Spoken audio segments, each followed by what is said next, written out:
Welcome, curious minds, to the deep dive. Today, we're really getting into something that might just change how you think about changing yourself. Forget the big dramatic moments. We're talking about huge shifts that come from, well, seemingly tiny everyday actions. Right, the small stuff. Exactly. Yeah. We're diving deep into atomic habits. And that word atomic, it's fascinating, isn't it? It means something incredibly small. Like a tiny particle. Yeah, but also it's the source of, immense power, like atomic energy. It's a perfect description, really, that duality. And to really get our heads around this, we should probably talk about James Clear's story. His own journey is, it's foundational here. It really is. And it didn't start with success, did it? Quite the opposite. Not at all. Severe baseball injury, ended up in a medically induced coma. He had some serious physical, even cognitive challenges afterwards. Wow. And then on top of that, he gets cut from his high school baseball team. His dad played minor league ball, so you can imagine. That was crushing. Yeah, deeply humiliating, as he put it.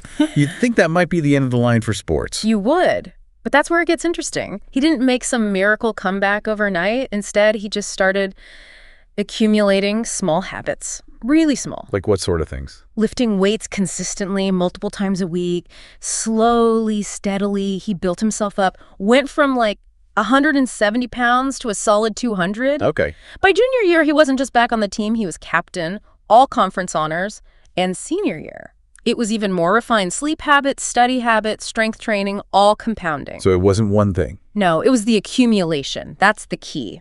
And that disciplined approach, those small wins, ultimately led him to become this hugely successful author and speaker on habits.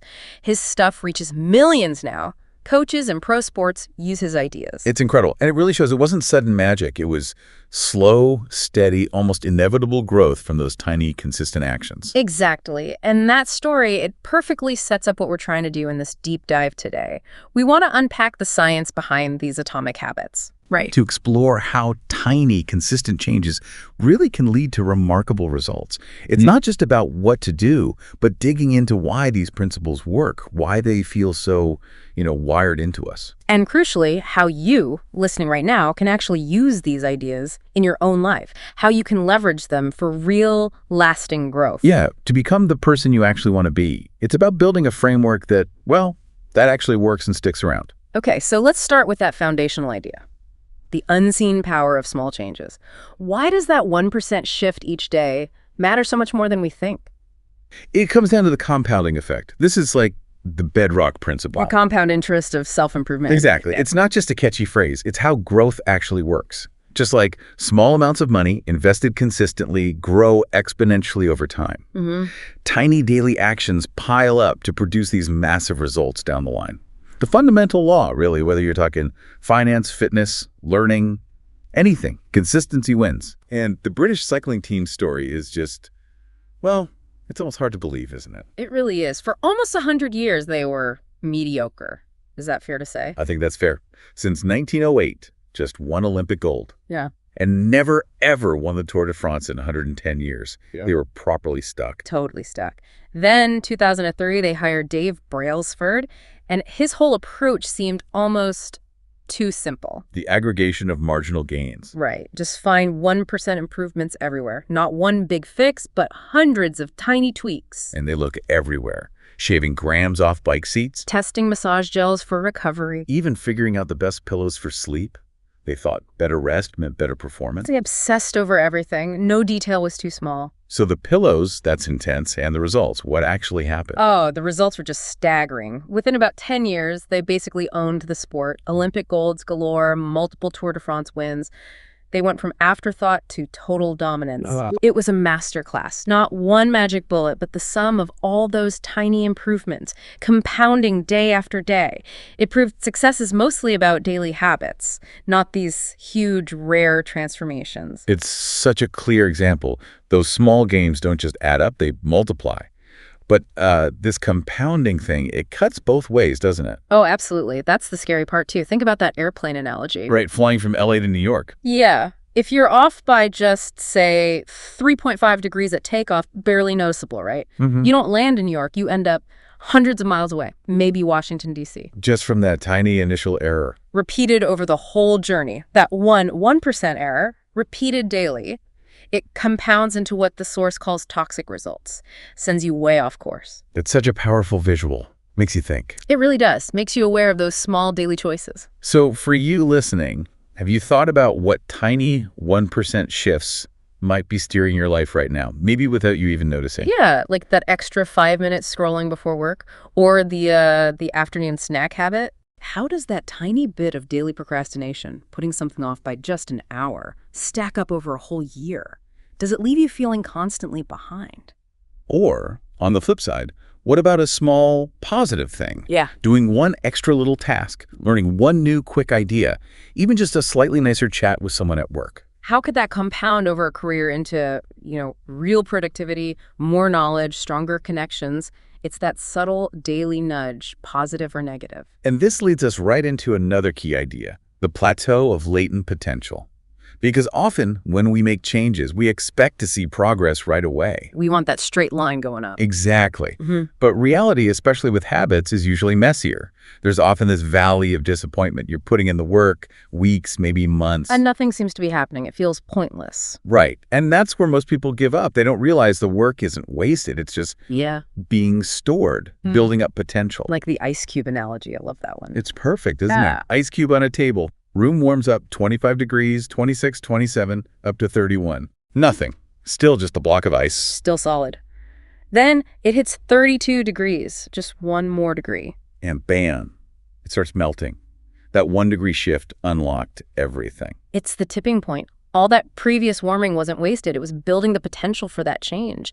It was storing energy. It really reframes that frustrating period, doesn't it? It does. Understanding this is so crucial for sticking with habits. You're building that latent potential until the breakthrough finally happens. You have to trust the process. Trusting the process. It's easy to say, harder to do when you're in that valley. So for you listening, does this resonate? Have you felt that? What does it really mean for you to trust the process?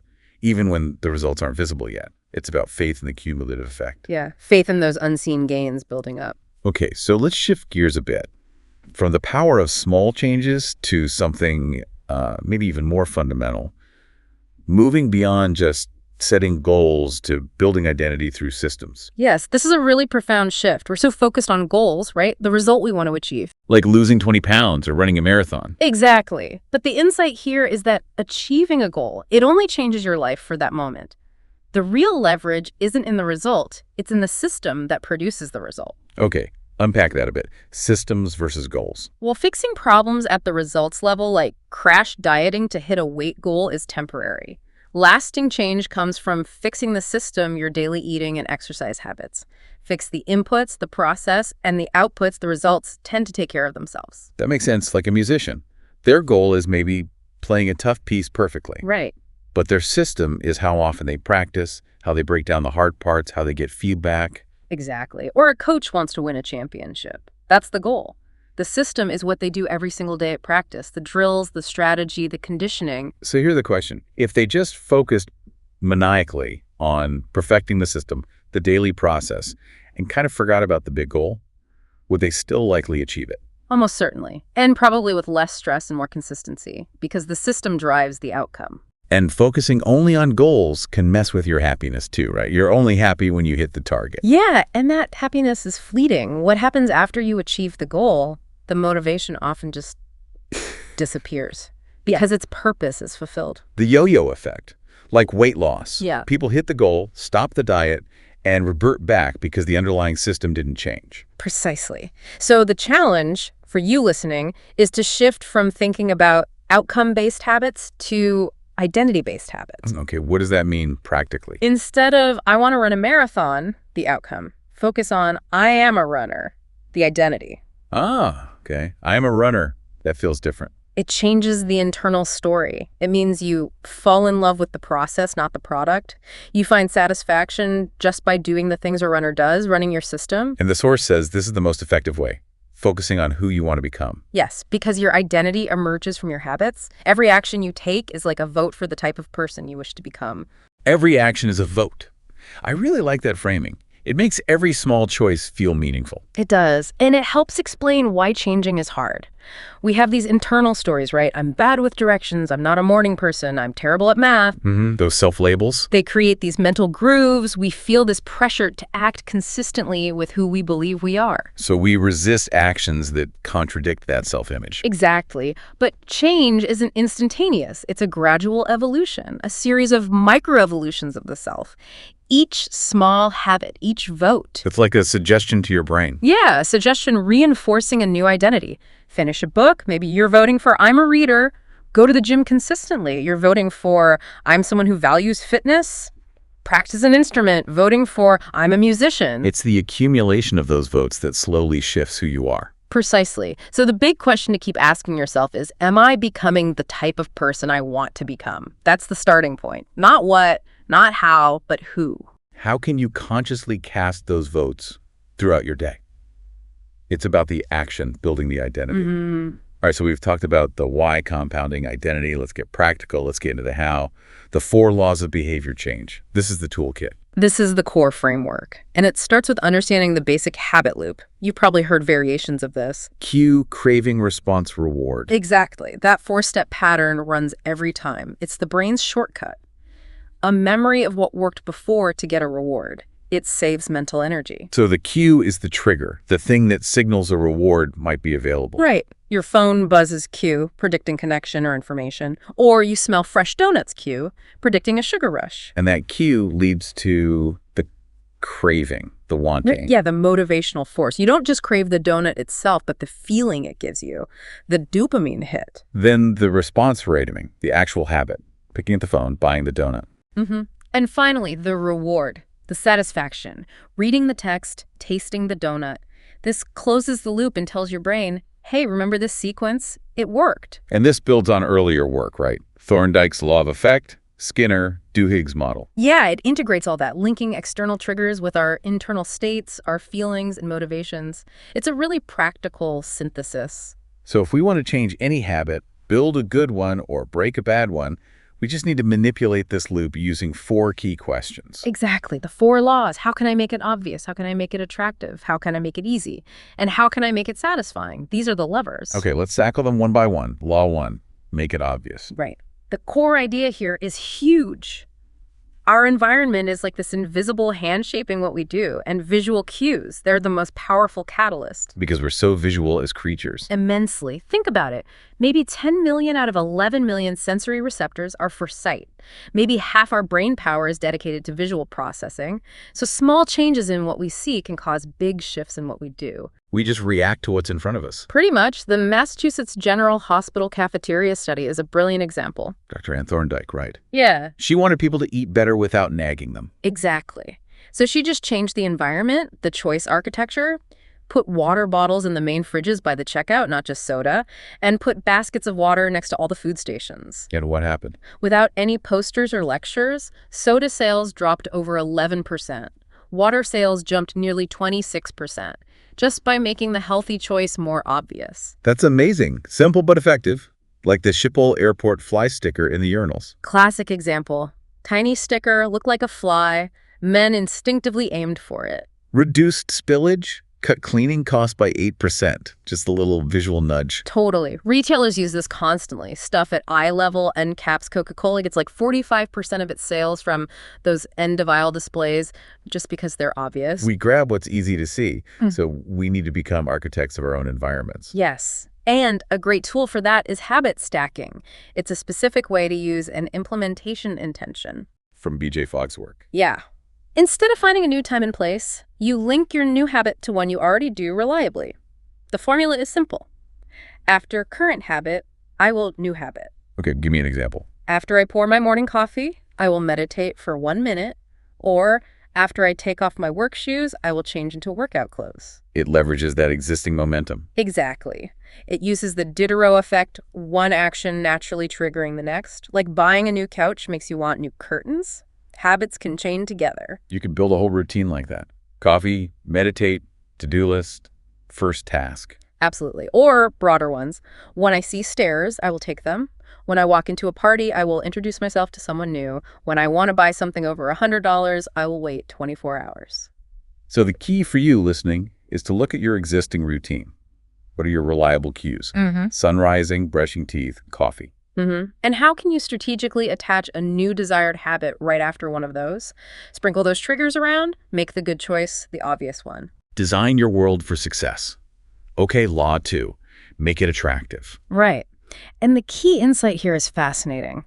It's often the anticipation of a reward, not just getting it, that really drives us. Habits are basically dopamine-driven feedback loops. Ah, dopamine.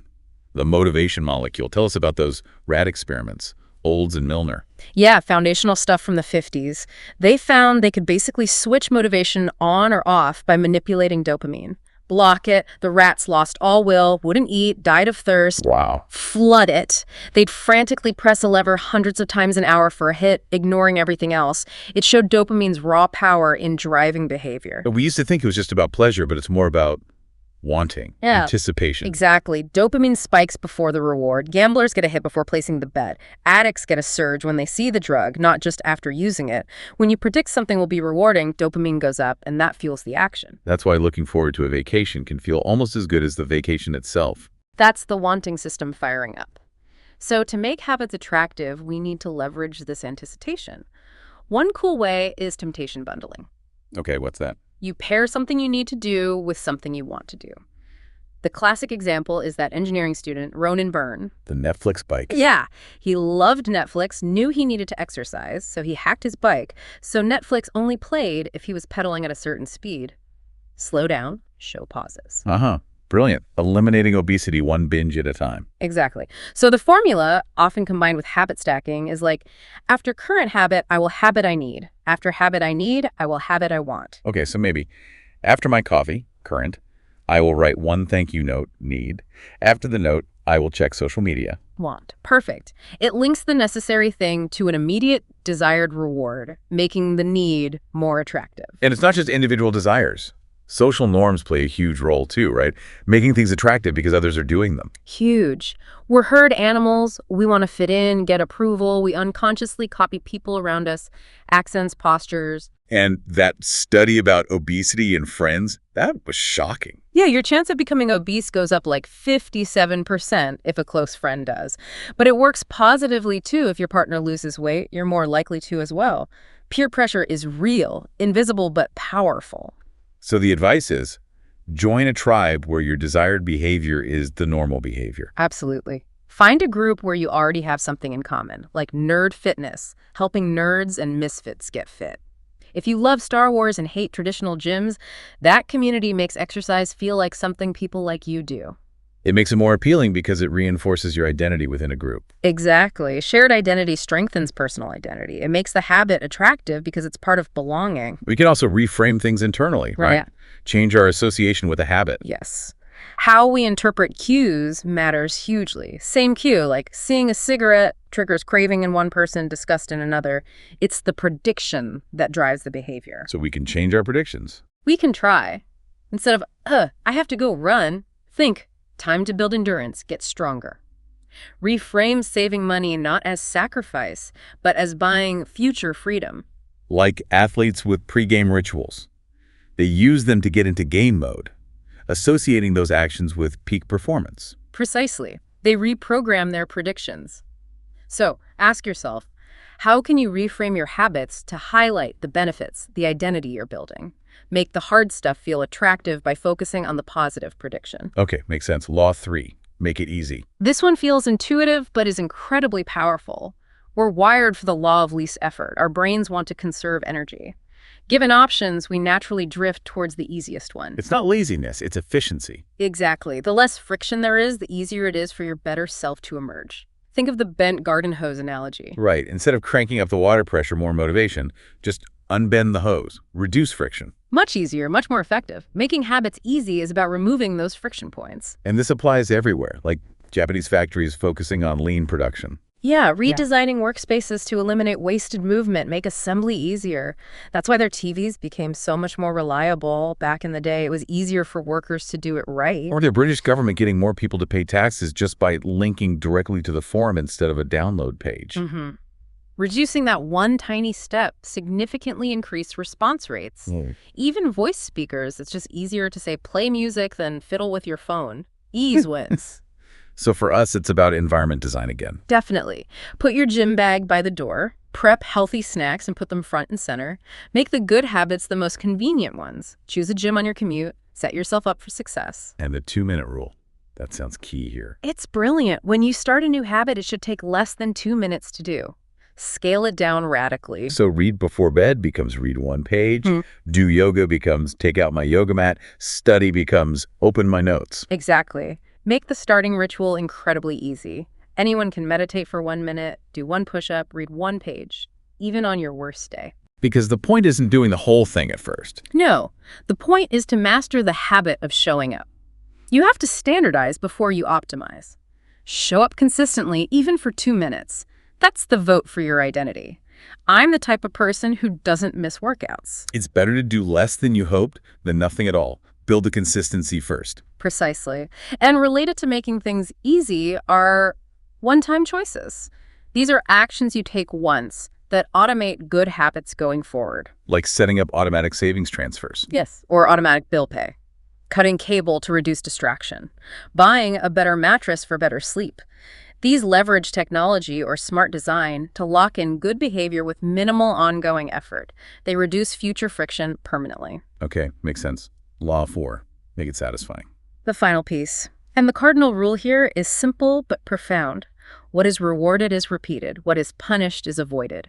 We learn from immediate feedback. And the example of Stephen Luby in Pakistan with the soap, that was fascinating. It really illustrates it. Hand washing was known to be important for health, but people weren't doing it consistently. It wasn't satisfying. So Luby's team introduced Safeguard soap. Yeah, which foamed nicely, smelled good.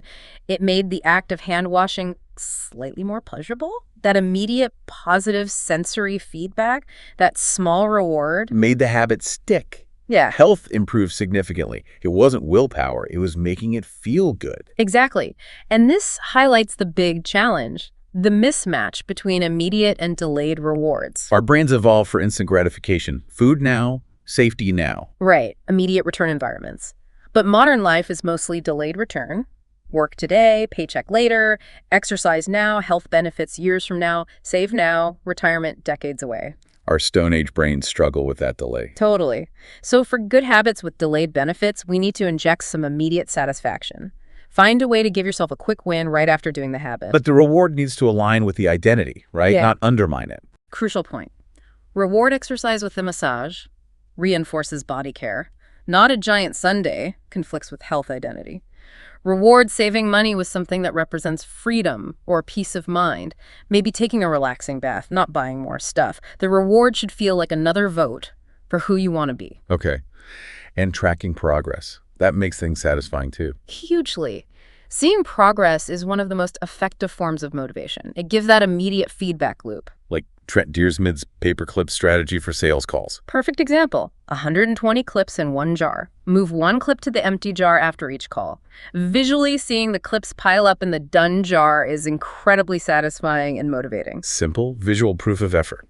And when tracking, the key rule is never miss twice. Missing once is an accident. Missing twice is the start of a new, unwanted habit. Everyone slips up. Successful people just get back on track fast. The first miss doesn't derail you, it's the spiral that follows. Focus on quick recovery, not perfection. But there's catch with tracking. Goodhart's law. Right. When a measure becomes a target, it ceases to be a good measure.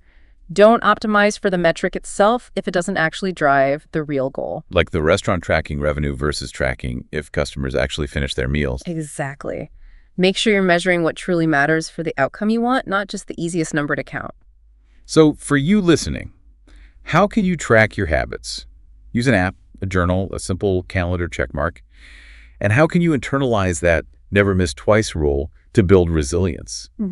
Okay, we've got the 4 laws for building good habits, but what about breaking bad ones? Let's talk inversions and overcoming challenges. Yes, flipping the laws is just as powerful. So the inversion of law 1, make it obvious, is make it invisible. This is about environment design again, but in reverse. Exactly. And it challenges the myth of willpower. Self-control is useful, but it's finite, a short-term strategy. People we think of as disciplined often just structure their lives to avoid temptations in the first place. They encounter fewer bad cues. They require less willpower because the temptation isn't constantly in their face. Precisely. The Vietnam War heroin study is a stark example. Right, 15% of soldiers addicted in Vietnam. But when they came home, only 5% relapsed within a year. Compare that to the usual 90% relapse rate for addicts back in the States. Why the huge difference? The environment changed completely. Back home, the cues, the dealers, the locations, the social triggers were gone. They effectively made the addiction cues invisible. It shows how much environment drives addiction, not just personal failing. Absolutely. So, practically, playing too many video games. Unplug the console, put it in the closet, constantly checking your phone, leave it in another room, remove the cue, and the habit often fades. Optimize your environment to make bad habits invisible. Okay. Then the inversion of Law 3, make it easy, is make it difficult. Increase the friction for bad habits. Yes, make them impractical. The Victor Hugo story is extreme, but illustrates it perfectly. Locking away his clothes, so he had to stay inside and write The Hunchback of Notre Dame. Exactly, a commitment device. A choice you make now to lock yourself into better behavior later or lock out bad behavior. Like buying snacks in small, single-serving packages instead of a giant bag. Or using website blockers. Or for serious issues, like a gambler banning themselves from casinos. You're strategically adding friction to the undesired action. And the inversion of Law 4, make it satisfying, is make it unsatisfying. Make failure painful immediately. Right. Pain is a powerful teacher. Roger Fisher's hypothetical proposal about the nuclear codes. Implanting them near a volunteer's heart so the president would have to physically kill someone to launch. A brutal thought experiment, but it highlights the principle. Make the consequence immediate and visceral. The Pentagon's response was telling. He might never push the button. Because the cost would be too immediate, too real. Exactly. We avoid immediate pain. This is where habit contracts come in more practically. A formal agreement with punishments for failing, signed with accountability partners. Yes. Like Brian Harris, the entrepreneur who used one for weight loss. If he missed tracking food or weighing in, he had to wear full business attire, pay his trainer. The consequences were immediate and undesirable. Made it highly unsatisfying to fail. Totally. And even without a formal contract, just having an accountability partner works wonders. Knowing someone is watching, like Margaret Cho's Song a Day challenge with a friend. You don't want to let them down. That social cost is immediate. It provides that immediate consequence, making you less likely to skip the habit. It leverages social pressure positively. Okay, so we have tools to build good habits and break bad ones. But how do you stay motivated long term when things get boring? Ah, yes. This brings us to the Goldilocks rule. Staying motivated requires working on tasks of just manageable difficulty. Not too easy, not too hard. Exactly. Roughly 4% beyond your current ability. Too easy, you get bored. Too hard, you get discouraged. You need that sweet spot to stay engaged. Like Steve Martin spending 18 years honing his comedy act. Yeah. Facing boredom and failure, but sticking with it. Mastery requires practice, and practice eventually becomes routine, even boring. The key insight is that successful people don't have endless passion. They find a way to show up despite the feelings of boredom. They fall in love with the process, even the mundane parts. They embrace the reps. Yes. And variable rewards can help here too. Like slot machines, the unpredictability keeps you hooked. In habits, it means you need just enough winning to feel satisfied, and just enough wanting or challenge to stay eager. Pat Riley's career best effort program with the Lakers seems like a perfect example of keeping players in that zone. Absolutely. Pushing for that constant 1% improvement against their own past performance, tracking everything, making it public. It created that just manageable difficulty and kept them striving, led to championships. So for you listening, where's your Goldilocks zone? How can you engineer tasks to be challenging but achievable? And how can you prepare to handle the inevitable boredom of routine? Finding joy in showing up is key. And closely related is understanding your own personality and maybe even your genes, finding your game. So genes don't determine everything, but they influence what feels easier or more natural. Exactly. They don't remove the need for hard work, but they clarify what to work hard on. Some things just click better for certain people because of their innate inclinations. Play to your strengths. If you can't win by being better, win by being different. Right. Combine your unique skills. Reduce the competition by creating your own niche, like James Clear designing his own biomechanics major in college. Combining physics, chemistry, biology, anatomy. creating his own game where he could excel based on his specific interests. Yeah, studying felt less like a chore because it aligned with him. It's like the boiling water analogy. Softens a potato, hardens an egg. You can't change being a potato or an egg, but you can choose an environment, a game, where being you is an advantage. Align your habits with who you naturally are. Makes them more satisfying, more sustainable. So the reflection for you is, what comes easily? When do you feel alive? Where you get better results than average? Rethink the games you're playing. Are they suited to your nature? That's really liberating. Yeah. Stop trying to force yourself into a mold that doesn't fit. It is. And finally, the crucial practice of annual review and reflection. Why is this so important? Because it prevents that slow, subtle drift away from your desired path. It ensures your habits are still serving the identity you want to build, not some outdated version. It keeps you aligned. Like James Clear's own annual review and integrity report, asking those core value questions. Yes. What are my values? Am I living with integrity? How can I raise the standard? It's a conscious check-in, a refinement period, a reminder to revisit his desired identity and see if the habits match up. And it helps keep identity flexible, too. Not tying it too rigidly to one role, like soldier or CEO. Exactly, because roles change. Keeping your identity a bit smaller, more fluid, like I'm a learner, I'm adaptable, helps you navigate transitions without an existential crisis. So how can you build this reflection into your life? Quarterly, annually. Yeah. What are the risks of not doing it? Drifting off course seems like the big one. Ending up somewhere you didn't intend to go, guided by unexamined habits. Okay, so as we wrap this up, let's just quickly recap. We've explored these 4 laws, make it obvious, attractive, easy, satisfying.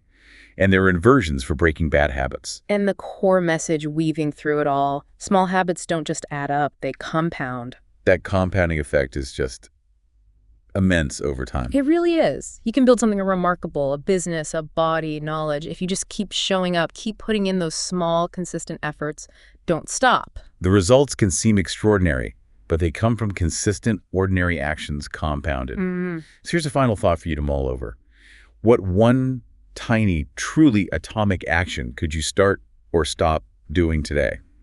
Something seemingly small, but that if compounded over years, could genuinely change the entire trajectory of your life. What's one small vote you can cast right now for the person you want to become? The power really is in those tiny daily choices. Thanks for joining us on The Deep Dive.